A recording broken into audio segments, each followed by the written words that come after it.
господин Фратини.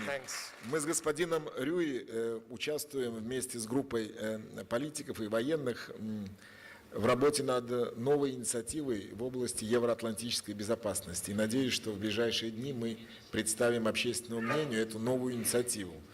Господин Рюи, а вы верите в возможность создания общей, неделимой евроатлантической системы безопасности?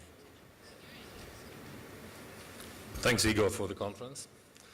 A few remarks. When I recently was at a conference in St. Petersburg, a Russian friend said if Peter the Great were president of Russia, leader of Russia, don't believe he would have been president, leader of Russia today, he would move the capital to Vladivostok and not to Petersburg.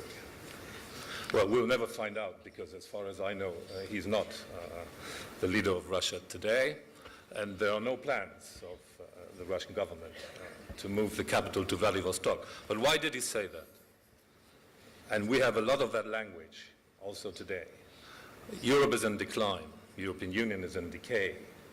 I think be very careful, and I associate myself with my Polish friend. Don't underestimate the European Union. We have problems in the Eurozone, but historically, this is still unique, the way big countries like Germany, medium-sized and small countries, share sovereignty and integrate. And nowhere else in the world you find such a form. It is more than regional cooperation, it is regional integration.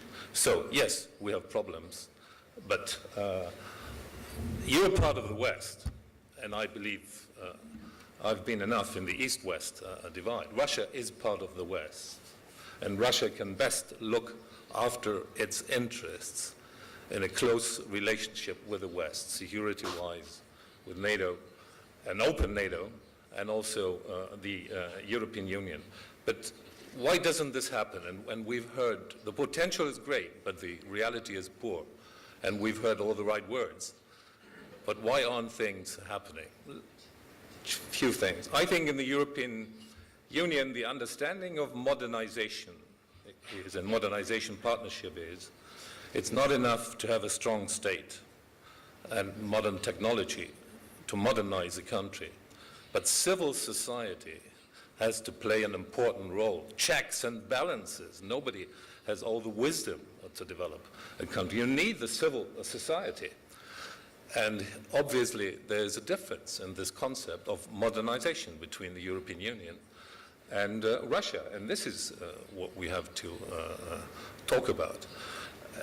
I agree very much with the concept of visa-free travel. And I don't believe the European Union should say this is a long-term concept, as Mr. Barroso has said. Should be done fast. And I'm not very proud of the role Germany is playing in this concept. Because people have to meet, but also my Russian friends, who are asking with this, I have to tell one thing. This will be the biggest change inside Russia that you can imagine. This will create a civil society in Russia, visa-free travel, which you should be aware of. So if you are afraid of some NGOs in Russia now being foreign agents, you will have millions of foreign agents. You will have millions of foreign agents.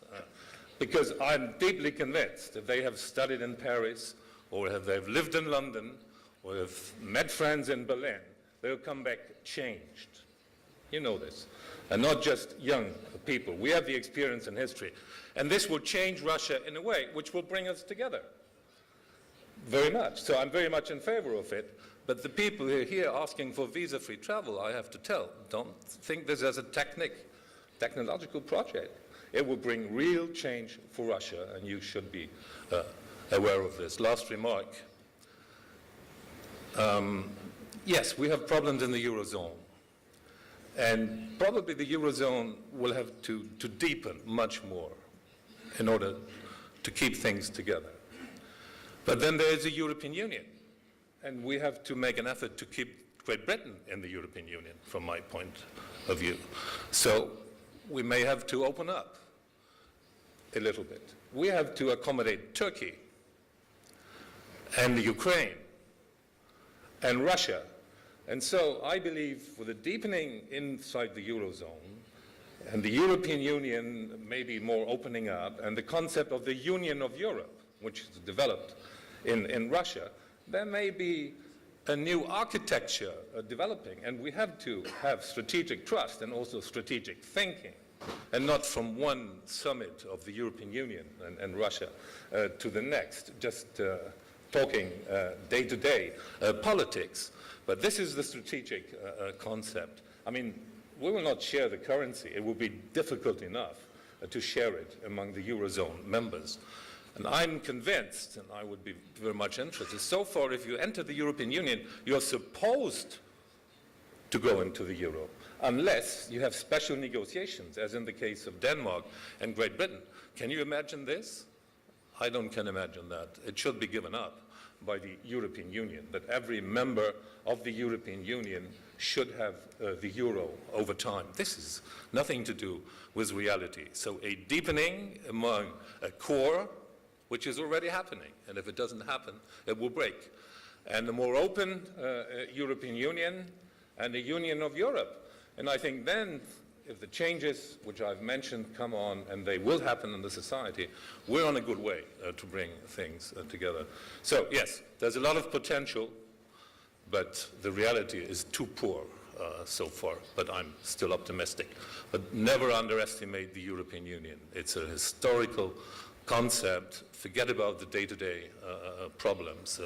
And Russia should move into this direction and not thinking about moving its capital to Vladivostok, attracted by economic success in Asia. Thanks a lot.